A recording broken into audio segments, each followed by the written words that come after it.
Hey everyone, Assalamu alaikum. This is Rafiul Islam Tomar from Halal and Healthy Cooking. তো বৈশাখে আপনাদেরকে জানাচ্ছি স্বাগতম। তো আপনাদের জন্য নিয়ে এসেছি পান্তা ইলিশ রেসিপি। তো চলুন দেখে নেওয়া যাক। তো এখানে আমি কিছু ঠান্ডা ভাত নিয়েছি। রাতে আপনারা যখন ভাতটা রান্না করবেন তখন একটু বেশি করে চাল দিবেন। সে বেঁচে যাওয়া ভাতগুলোতে একটু পানি দিয়ে রাখবেন এভাবে। পানিগুলো এমনভাবে দিতে হবে যেন ভাতগুলো সম্পূর্ণ পানির নিচে ডুবে থাকে। তো ওদিকে আমাদের পান্তাটা রেডি হতে থাক সারা রাত। এদিকে সকালবেলা আমরা চলে এসেছি ইলিশ মাছ এবং বেগুন ভাজি করতে। তো এখানে দিয়ে দিয়েছি কিছুটা লবণ ছিটিয়ে, আর দিয়ে দিচ্ছি কিছুটা মরিচের গুঁড়া, কিছুটা হলুদের গুঁড়া। একটু ম্যারিনেট করে নিব আমরা।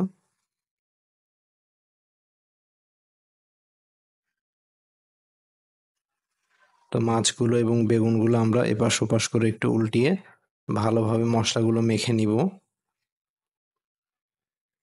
এই সিম্পল 3টা মশলা দিয়ে বেগুন এবং ইলিশ মাছটা ভাজি করলে খুব বেটার একটা রেজাল্ট পাওয়া যায়। তো এদিকে কড়াইয়ে আমি বেশ কিছুটা সরিষার তেল নিয়ে নিয়েছি। তেলগুলো একটু ভালোভাবে হিট হয়ে উঠলে দিয়ে দিব আমরা ইলিশ মাছের টুকরাগুলো। প্রথমে মাছগুলো ভেজে নিব, তারপর বেগুনগুলো ভাজবো। যদিও আমার কড়াইয়ে আরও পর্যাপ্ত জায়গা ছিল, তারপর আমি এখানে বেগুনগুলো দিইনি, কারণ বেগুন এবং মাছের কুকিং টাইমটা ডিফারেন্ট, এই জন্য আমি আলাদা আলাদাভাবেই ভাজছি।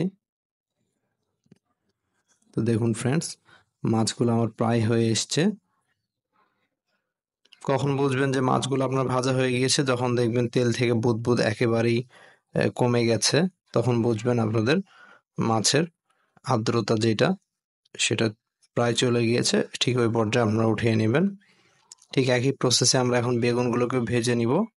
কিন্তু গাইস, বেগুনগুলোকে ভাজার সময় অবশ্যই আপনারা একটু মিডিয়াম হিটে ভাজবেন বা মিডিয়াম টু লো হিটে ভাজবেন, কারণ বেগুন খুব বেশি হাই হিটে ভাজতে গেলে বেগুন দুই পাশে পুড়ে যাবে, বাট মাঝখান থেকে সিদ্ধ হবে না এবং খুব তেতো একটা স্বাদ হবে বেগুন ভাজির, যেটা খেতে অবশ্যই ভালো লাগবে না।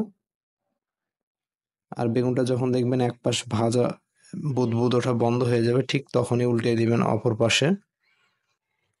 আর বেগুন ভাজির সাইডে আমি কিছু শুকনো মরিচ ভেজে নিচ্ছি ভর্তার জন্য। আমি এখানে আলু ভর্তা করব, এবং এই বেগুনগুলোকে আপনারা ভর্তা করে নিতে পারেন অথবা এভাবে ভাজিও খেতে পারেন। তো এখন বেগুনগুলোকে উঠিয়ে নিচ্ছি আমরা। এখানে কিছুটা কাঁচা পেঁয়াজ নিয়েছি, আর নিয়েছি ভেজে নেওয়া সেই শুকনো মরিচ। মরিচগুলোকে আমরা একটু ক্র্যাশ করে নিচ্ছি। আলু ভর্তা করব আমরা এই মরিচ এবং পেঁয়াজ দিয়ে। শুকনো মরিচ এবং কাঁচা পেঁয়াজের যে আলু ভর্তা, সেটা অস্থির লেভেলের একটা টেস্ট আসে।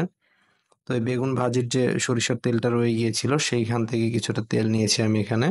দিয়ে দিচ্ছি স্বাদ মতো লবণ। আমি এখানে নিয়েছি বগুড়ার বিখ্যাত সেই গোল আলুগুলা, লাল যে গোল আলু পাওয়া যায়, পাকড়ি আলু বলে এগুলোকে, বা আপনারা হাগরাই আলু যদি পান সেটা আরো বেটার। তো যেটা হাতের কাছে অ্যাভেলেবেল পাবেন সেই আলু দিয়ে আপনারা এভাবে ভর্তা বানিয়ে নিতে পারবেন। তো এই তো আমার ভর্তা বানানো হয়ে গিয়েছে। এখন এটাকে একটা সাইডে রেখে দিচ্ছি। এখন আরো কিছুটা কাঁচা পেঁয়াজ নিয়েছি, কিছুটা লবণ দিয়ে দিচ্ছি। এখন আমি যে বেগুনগুলো ভেজে রেখেছিলাম সেখান থেকে কিছু 2-3 টুকরা বেগুন নিয়ে আমি একটু ভর্তা করে নিব।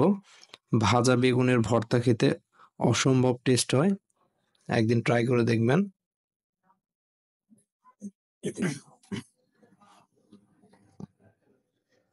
দিয়ে দিচ্ছি একটা শুকনো মরিচ, সামান্য কিছুটা সরিষার তেল।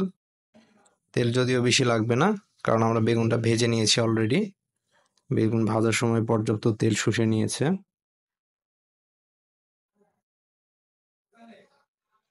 বেগুনের চোচাগুলো আমরা ফেলে দিব।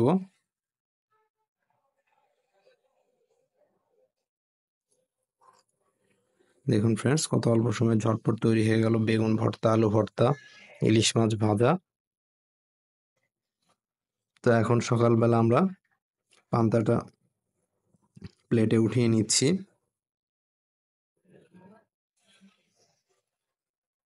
দিয়ে দিলাম আলু ভর্তা, উপরে দিয়েছি একটা কাঁচা পেঁয়াজ, দিয়ে দিচ্ছি বেগুন ভর্তা,